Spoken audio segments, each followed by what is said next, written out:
The salted cod, the shipbuilder's axe, and the birth of American ingenuity. Forget the romanticized tale of pilgrims carving out a simple agrarian existence from the hardscrabble New England soil. That story is incomplete, a mere footnote to the true saga of how this unforgiving corner of the continent became the engine of colonial prosperity. The real story smells not of freshly tilled dirt, but of salt cod and tar, of molasses and rum, and the sweat of men who were less farmers and more mariners, speculators, and ruthless businessmen. It is a tale of survival, predicated not on self-sufficiency, but on a vast, intricate, and often dangerous network of global exchange. In 1630, the Massachusetts Bay Colony was founded by Puritans seeking a city upon a hill, but by 1730, their descendants had built a commercial empire upon a fleet upon the ocean. How did a region cursed with rocky soil, a short growing season, and an utter lack of cash crops like tobacco or rice, the lifeblood of the southern colonies, manage to not only survive, but thrive? The answer lies in a masterclass of economic adaptation, driven by a powerful geographical imperative and a relentless pursuit of profit.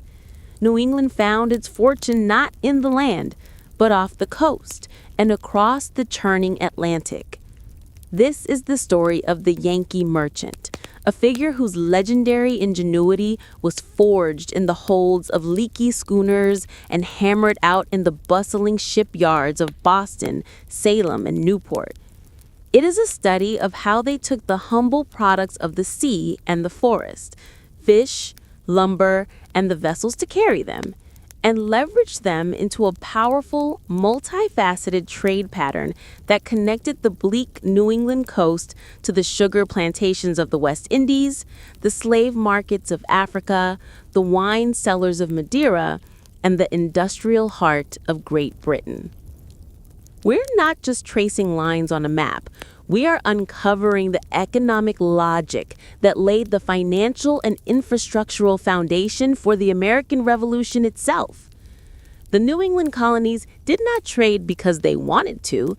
They traded because they had to. And in doing so, they created a unique, dynamic, and enduring American identity. The soil itself was the first great antagonist.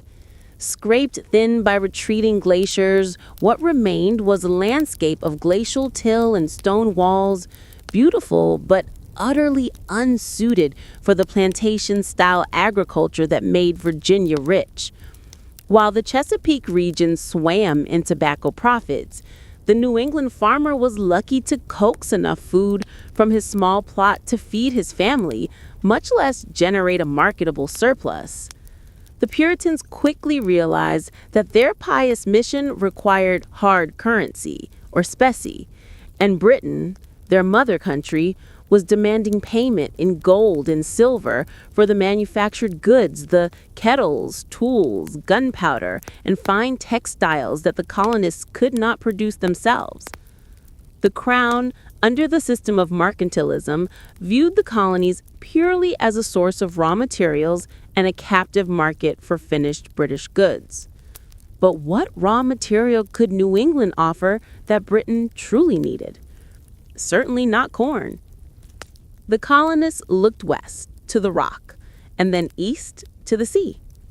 And the choice became clear. Their salvation lay not on the land, but beneath the waves and in the vast forests. The first cornerstone of New England's prosperity was cod, the fish that built New England. The waters off the New England coast, particularly the famous Grand Banks, were arguably the richest fishing grounds on earth. From ports like Gloucester and Marblehead, hardy men pushed out in small open shallops, their backs bent over the lines, pulling in a resource that was both inexhaustible and, crucially, exportable.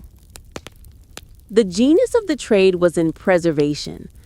Cod, when caught, was split, cleaned, and heavily salted or sun-dried until it became a hard, non-perishable slab, a form of edible currency that could survive the months-long ocean voyage.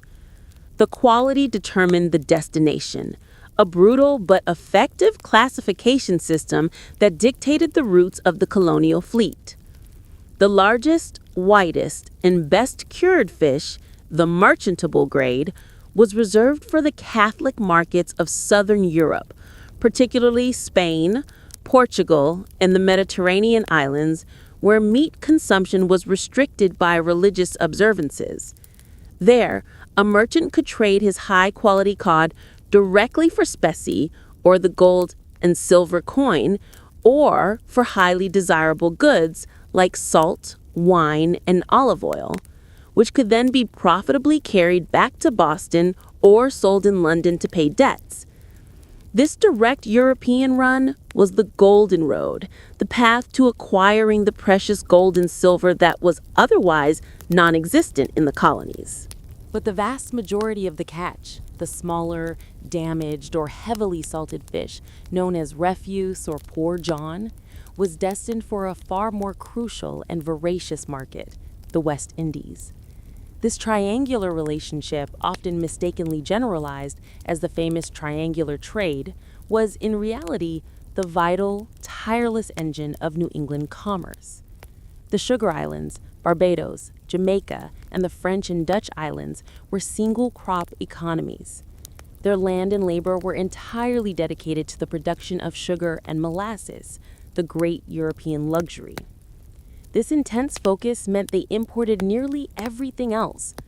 The New England schooners arrived at the steaming, bustling ports of the Caribbean carrying exactly what the planters needed: cheap, protein-rich food for the massive enslaved labor force, lumber for building new sugar mills, barracks, and houses, and, most crucially, staves and hoops, the raw components for the barrels, hogsheads, needed to ship the sugar and molasses back to Europe. Without New England lumber, the sugar economy would literally halt.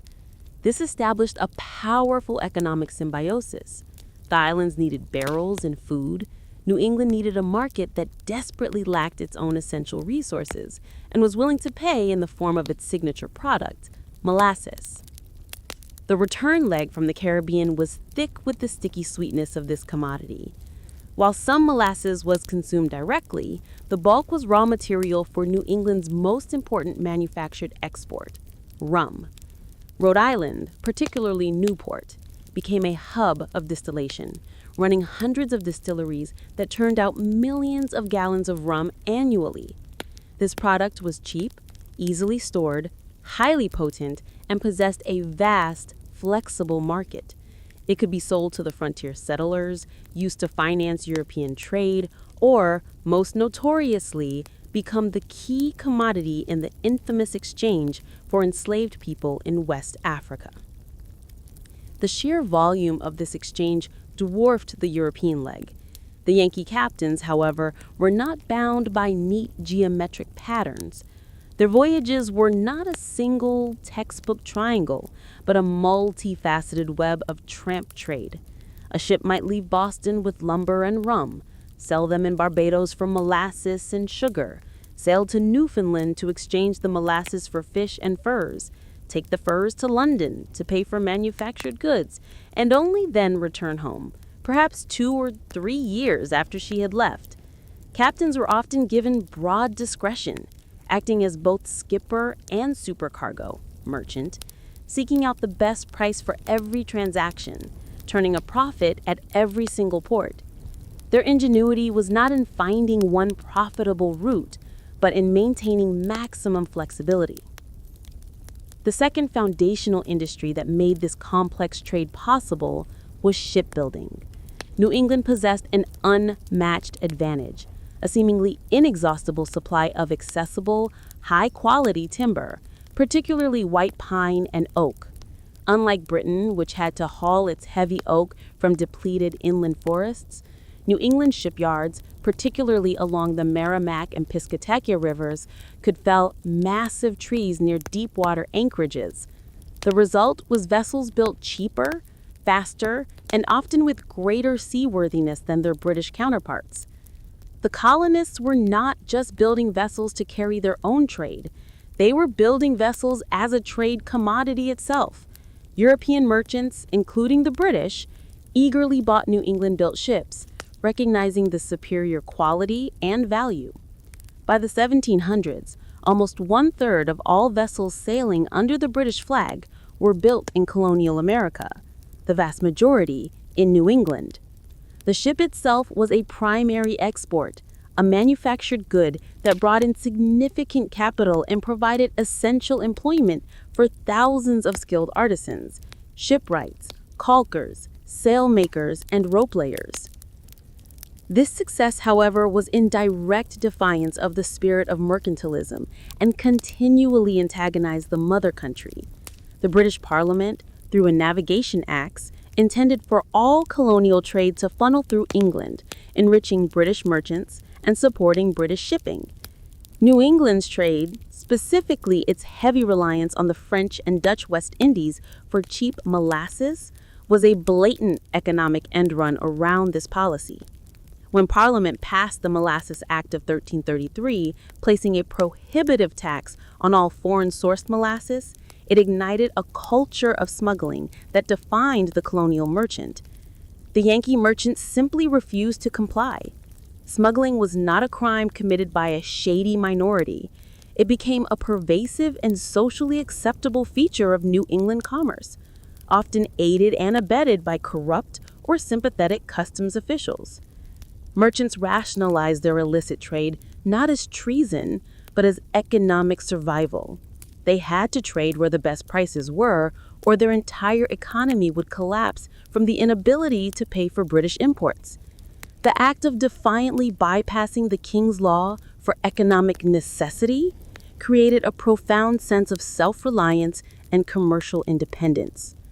The political rhetoric that would later fuel the revolution was built on a foundation of customs evasion and economic resistance. The accumulated wealth and complexity of these trade patterns, the salted cod, the sturdy ship, the cheap rum, and the constant flow of Spanish pieces of eight acquired through the European and West Indian trades, reshaped the social landscape. Port cities like Boston, Newport, and Salem exploded in population and sophistication. They were not rustic frontier towns. They were cosmopolitan hubs, where merchant houses rivaled English estates, and where discussions of commodity prices in Lisbon and credit lines in Amsterdam were as common as sermons. A powerful, educated, and highly interconnected merchant oligarchy rose to dominance. Men like the Browns of Providence and the Hancocks of Boston amassed fortunes that gave them immense political leverage. They funded local infrastructure, endowed universities, and, critically, they formed the core of the intellectual and financial opposition to the crown in the decades leading up to 1776. The ships that carried cod to the Caribbean eventually carried gunpowder and intelligence. The economic logic of the trade, the demand for freedom of commerce, would become the political cry of liberty. The narrative of New England's trade, therefore, is not just a study of goods and money, but the story of how a seemingly poor land, through relentless ingenuity and adaptation, forged an independent economic identity, an identity that was maritime, commercial, and fundamentally hostile to outside control. The trade patterns laid the rails for the American financial system and created the character of the archetypal Yankee, sharp, pragmatic, and utterly convinced of his right to trade with any soul on earth.